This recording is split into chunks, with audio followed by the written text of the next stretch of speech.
Please be advised that the views and opinions of the host and guests do not reflect those of the station, the management, and its network. Sa barangay tayo, ikaw at ako.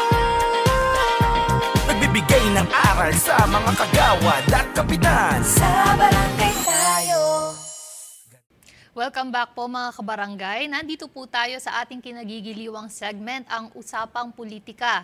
Kags Butch, kampanya na po at dahil nga magbibigay po kayo ng tips, sariwain po muna natin ang mga napagdaanan po ninyo noong kayo po ay aspirant pa lang at naging kagawad na.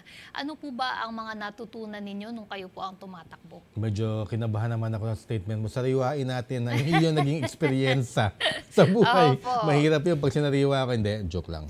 Sayang nga po at wala po si Kags Marie dahil napaka-interesting po sanang marinig yung perspective po ninyong dalawa. Pero dahil po tayo po muna ang nandito, Kags Butch, i-share nyo naman po sa amin, ano po ba yung mga napagdaanan ninyo nung bago pa lang po kayo sa politika?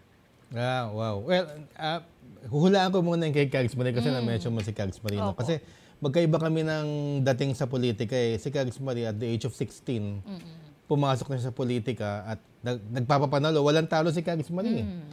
Isipin niyo yun, Miss Sun Valley, beauty titleist, and then bigla naging SK chairman. And then naging barangay kagawad. Opo. Kasi ex-officio member siya ng mga kagawad. And then naging nanalo SK president ng mga federasyon. So, naging city councilor.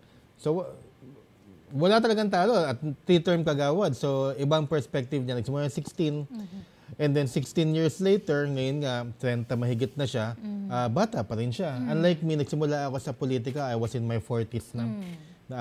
I belong to the private sector, pero all my life, sa gobyerno rin ako nagtrabaho. Hindi ako nag-umpisa sa politika, nag-umpisa ako sa gobyerno as a civil servant. Ang masasabi ko lang, ito mga sabi ko sa inyo ha, meron kasi mga matatalo, nasasama ang loob. Sinabi sa akin noon nung ako'y nagtatatalo na hindi na sayang kasi ang dami mo naging kaibigan na nangangampanya ka at kaibigan mo na sila ngayon at magiging kaibigan mo na sila for life. Manalo matalo ka, kaibigan mo na yung mga yan. And totoo naman, ang dami ko pong naging kaibigan. Hindi lang naging kaibigan, naging kaibigan. Hindi, joke. Naging, joke po ba talaga? Hindi, joke talaga yun. Walang napatol sa akin, naasal siya sa akin. At hanggang ngayon, magkakasama pa rin kami. Hanggang sa mga nanalo na nga ako, nandiyan pa rin sila. May iba dyan na mga, alam nyo, wala na rin sa barangay namin, pero nagkikita pa rin kami. Kaya yun ang maganda sa politika sa Pilipinas, lahat tayo, especially sa barangay. Dahil magkakakilala tayong tumatakbo at sumusuporta, mga supporters na andyan, yung friendship talaga nabubuo. Kaya nga nalulungkot ako, SK, pagka may mga nag-aaway sa barangay. Hindi natin kailangan mag-aaway dahil ang fino-foster natin ay camaraderie. Sport lang naman dapat tayo, parang basketball. Although, syempre, personal yan. Opo. Amon proprio mo nakataya pag ikaw ay tumatakbo. At ang iyong galing at talino at iyong talento. Pero sometimes hindi talaga para sa'yo. So ang aking matututunan dyan, ang dami pong ups and downs. At hindi mo malalaman din kung sino rin ang makikilala mo. Iba't ibang klaseng tao. Pero isa lang ang masasabi ko, masaya. Masaya sa mundo ng politika at nakaka-addict po yan. At alam ko po na masaya po ang kampanya ninyo ngayon. Paikot-ikot sa inyong mga barangay. Pero at the same time, seryoso po yan na trabaho. And seryosohin niyo po ang problema ng tao pagka po kayo ay umupo na. Siguro po, Kags Butch, ang pinaka-importante na lang po talagang tandaan po ng ating mga kandidato. Ang pinaka-importante po ay ang pare-pareho lang po kayo na gustong maglingkod sa ating mga kabaranggayan. Kaya po matalo, maaari nyo pa rin naman po yung gawin after the elections po. Kaya po, good luck po sa ating mga kandidato at may the best men win. Yes. Opo. Yun lang. Sport lang po tayo. Opo. Kaya ngayon naman po, Kags Butch, pag-usapan din po muna natin dahil meron pa po tayong mga ilang katanungan galing sa mga kabarangay natin na kailangan pa po natin bigyan ng dinaw. Unang-una na po dyan, pagdating po sa notaryo, ito na naman po tayo, Kags Butch, may notaryo daw po bang babayaran kapag kumuha ng poll watcher's ID? Meron nag-report sa atin dito sa opisina na magbabayad daw ng notaryo. At yung notaryo na yun, 1 per poll watcher. Hindi po kami sure dyan, pero may iba po na gumagawa na. Opo. Kasi yung rules ng COMELEC, sa iba-iba eh. Halimbawa, may nag-report sa amin sa Zambales daw, 1 per candidate, 1 per team. Dito naman sa NCR ngayon, yung dumating dito si Attorney Boom, sinabi 1 per team na lang daw dahil sobra naman daw dami pagka 7 kagawad, 8, isang kapitan, and then yung mga SKs may mga poll watchers ay talagang mapupuno ng isang buong team yan. So 1 per team. Ganun pa man, case-to-case basis daw yan kasi depende sa presinto kung malaki yung presinto o hindi. Kasi bakit nga naman magbabantay kayo kung halimbawa 50 boto lang naman yung pinaglalabanan sa isang presintong yon, tama na ang iisa per team. So, ang COMELEC ninyo ang bahala na mag-decide kung 1 per team o 1 per candidate per precinct. Madali lang naman yan. Basta may poll watchers kayo. Nagtatanong SK May, pwede ba daw walang poll watchers ang mga independents? Pwede po. Karapatan nyo po. May poll watchers o walang problema. Opo. Pero ang masasabi ko lang po doon, parang mahirap naman din po kung walang poll watchers ang kahit sinong kandidato dahil sila po makikipaglaban pagdating sa pagtatali ng inyong mga boto. Kaya importante din po ang role na kanilang ginagampanan. Especially na pagka may kaparehong apelyido. Pag Opo. ikaw may kaparehong apelyido, medyo kabahan ka na, kailangan mo talaga ng poll watcher at kailangan mong i-seminar ang poll watcher ninyo.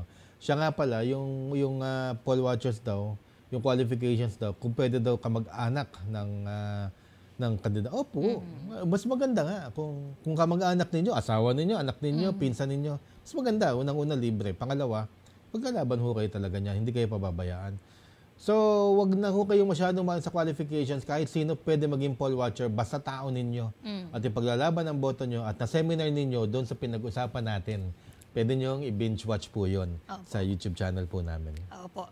Ayan po, Kags Butch. Ito naman po, balikan po natin ulit kanina, napag-usapan na po natin yung tungkol po dun sa pagkain. Marami pa rin po nagtatanong, pwede daw po ba magbigay before, during, and after ng campaign sortie? Hindi po talaga pwede. Pero ito sabihin ko sa inyo, pagka kayo nagpakain at nandun yung mga kandidato, baka ma-picture lang kayo, madi-disqualify kayo. Pero ito, naiisip ko dyan, kung hindi kandidato nagpakain, halimbawa, supporter ninyo, siguro maaari. At sa ibang bahay, at walang kandidato na andun. Opo. Mahirap sabihin yan, kasi yung COMELEC na andyan, nakikinig. Pero yun na lang ang nakikita kong pinaka hindi nila magagalaw. Kasi may karapatan ng tao na magpakain. At kung sa bahay ko yun, at hindi naman ako kandidato, walang pakialam ang COMELEC doon. At may karapatan ako na suportahan si Kapitan May Salazar kung gusto kong magpakain in her behalf. Meron akong karapatan. Pero siya, tiyatanggalin ang karapatan, ako magpapakain para sa mga tao niya. Ayun, siguro, walang magagawa ang COMELEC doon. Pero sa akin, huwag yun akong gawin kasi umiiwas tayo sa gastos at yan naman talaga ang pulot-dulo ng ating pinaglalaban. Iwas gastos, iwas vote buying. Okay po, maraming salamat po, Kags Butch. Ito naman po, meron din pong ilang mga nagtatanong, pwede daw po bang sumama ang mga supporters sa pagkampanya? Yes. Sumama na kayo. Kamag-anak lahat ng supporters, sumama na kayo. Opo. Pero 5 lang sa inyo ang pwede mag-t-shirt. 5 lang po ang maaaring magsuot ng t-shirt na meron pong mukha at pangalan ng ating kandidato. Ito naman po, pwede daw po bang magkaroon ng group picture or team picture or dikit-dikit na lang yung mga solo para magmukhang team?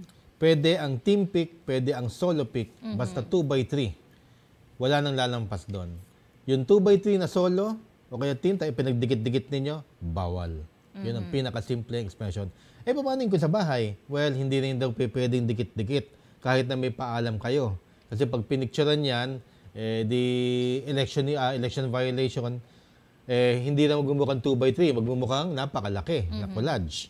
So, ganun-ganun nyo. Hindi na nga practical. Kalahin mo hindi na practical ang kampanya natin. Sige, ihiwalay nyo ng konti. Nasa bakod yung sinakapitan, nasa grahe sinakagawad. Okay lang naman din. No problem. Okay po.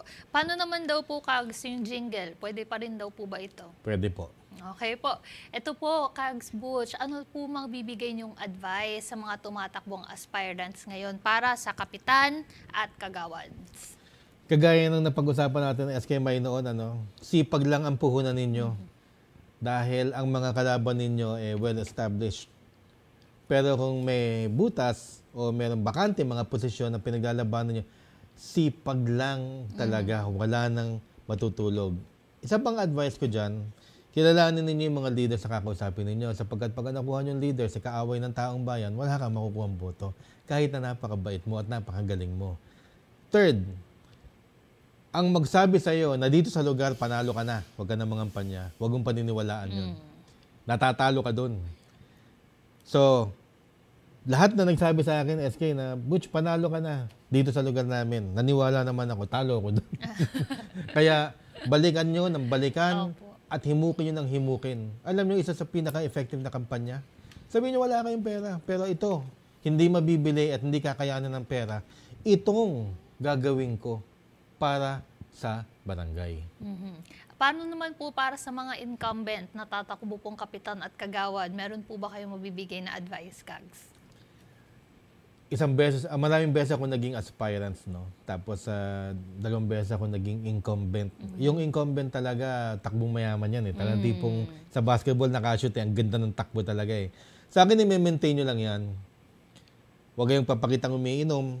Huwag kayong party sa Facebook na nagpapakita kayo. At do not be overconfident. Kasi lamang na kayo sa totoo lang. And huwag kayong mantitira o huwag nyo nang hayaan nyo na yung mga kalaban ninyo kung sino man ang umuusbong dyan. Kasi pagka tinitira nyo, lalo nyo pinapasikat, baka maungusan pa kayo. Ang sa akin lang, huwag kayong maglalaglagan, stick kayo dun sa grupo ninyo, mahirap tibagin yan. Siguro mga 2-3 posisyon, baka matibag pa. Kung open, i-expect nyo yan. Hindi nyo alam kasi wala naman nag-i-straight vote sa ngayon. Single votes, marami. Pero walang nag-i-straight vote. Kaya kayo mismo talaga kinakailangan solid para solid ang boto nyo sa isa't isa. Walang makapasok. Yan ang advice ko sa kapitan at mga kagawad na incumbents. Pero relax. Dahil kung may ginawa kayo, hindi kayo kakabahan. Ang ganda ng takbo nyo. In fact, pagkamay nyo sa mga tao, magpapasalamat yung mga tao. Oy, kagawad May. Ang ganda na nabigay mo ordinasyon. Maraming salamat sa pa-feeding mo noon. Tsaka mga ganon. Yung mga nagawa mo noon, ang sarap sabihin eh. Kasi hindi mo naman niyayabang eh. Record mo yun eh. Walang record ng aspirants. Puro pangako. Diba? Kayo, may record kayo. Pero kung wala kayong record, nadadala rin eh. Dadala kayo. Sapagkat kung magaling ang kapitan nyo, may record ng kapitan ninyo, kasama kayo. Kasama kayo doon. So, napakahirap kayong tibagin. Huwag lang kayong magmumura o magyayabang, stay humble. And always pray na wala sanang untoward incident na magkakaaway-away kayo ng mga kakampi mo at saka syempre ng mga aspirants. Peace tayo. Yan ang mga maganda sa mga incumbents. Opo, maraming salamat po, Kags. At bago po tayo magtapos sa ating segment na to, baka meron po kayong maikukwento po sa ating mga kabarangay na memorable po na stories ninyo from your own campaign before. Dahil baka may matutunan po mga kabarangay natin sa mga naging experience po ninyo. Well, nabigla ako doon. No? Bukod sa mga pag-ibig na nangyari sa hindi, joke lang. Mga kagawad, mag-ingat kayo. Ito pala, sasabihin ko. Kasi marami dyan na mga poging kagawad, kahit hindi pogi, sikat na kasi sa barangay, tumatakbo. Diba? Maraming nagdidikit ng mga chicks. At may mga asawa kayong tao. Alam nyo, dyan nasisira yung pamilya. Mag-ingat kayo kasi hindi maganda. Marami na akong nakitang mga kagawad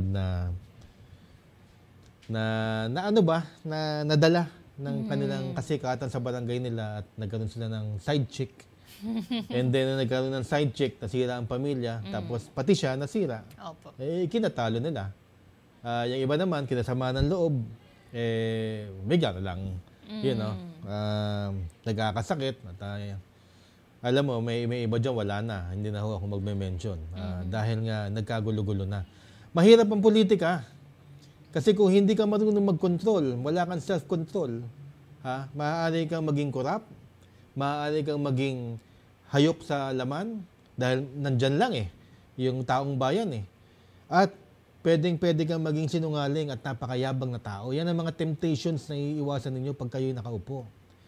Dahil para kayong artista sa barangay ninyo, kahit saang anong okasyon, naandun kayo at nangangamay lang at pinapalakpakan. So naandun yung tendency na lumaki ang ulo nating lahat. At hindi ko naman sasabihin na hindi rin lumaki ulo ko. There was a point in time na opo. Pero napigilan ko din ang sarili ko dahil hindi ko na gusto yung itsura ko eh. Dahil nga medyo naging anong tawag dito? Yung kanta nakalimutan ko na. Anyway, naging paliwala eh. So buti na lang din yung aking mga supporters tsaka aking pamilya binigay tayo ng direksyon tsaka si Lord na rin. Hindi tayo huwag kayo na kayong makakalimot na naandyan si Lord sapagkat yan ang maggagabay sa inyo bilang isang lingkod bayan. Isa sa mga memorable sa aking kampanya, dati kasi ang hilig ko kasi hindi pa ako nanalo. Kahit malayo, akala mo kakilala mo. Sabi ko, pare! Ganun ako. So ito naman, may wall na ganon. Hindi ko naman nakikita kung anong ginagawa niya. Sabi niya, uy! Gumanon. Sabi ko, lumapit ako. So nakaganon na kagad ako. Opo. Bossing, kamusta ka na? Hindi ka naman kakilala. Biglang hindi ko alam na nagwiwiwi pala siya. Biglang paghawak sa akin ganun, masama-sama, parang pinunas pa yata sa akin. Isa yon para hindi ko ito makakalimutan kahit nasaan ka. Sige na nga. Maraming salamat po, Kags Butch. At mga kabarangay, sana po ay may natutunan po kayo mula po sa ating segment na ito at sa mga experience po na shinare ni Kags Butch. At wag po kayo aalis dahil po sa ating third segment ay meron pa po tayo mga ilang katanungan ninyo na susubukan po naming sagutin. Dito lang po yan lahat sa Barangay Tayo. Nagbibigay ng aral sa mga kagawad at kapitan. Sa barangay tayo.